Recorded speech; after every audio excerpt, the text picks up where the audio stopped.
আসসালামু আলাইকুম গাইস, আজকে দুপুরে খাবারে কী কী ছিল তা নিয়ে আরও একটি ভিডিও নিয়ে আসলাম। প্রথমে প্লেটে সাদা ভাত নিয়ে নিলাম। আজকে প্রথমেই ছিল পালং শাক। পালং শাক দিয়ে খাওয়া শুরু করলাম।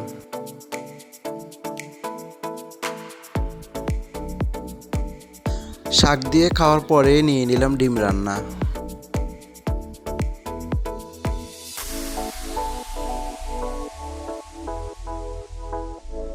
এটা কিন্তু খেতে অনেক মজার ছিল। ডিম দিয়ে খাওয়ার পরে নিয়ে নিলাম মাছ ভুনা। এটা ছিল কোরাল মাছ। এটা এমনি এমনি খেয়ে ফেললাম। তারপরে প্লেটে ডাল নিয়ে নিলাম, যা শুকনো মরিচ দিয়ে রান্না করা ছিল।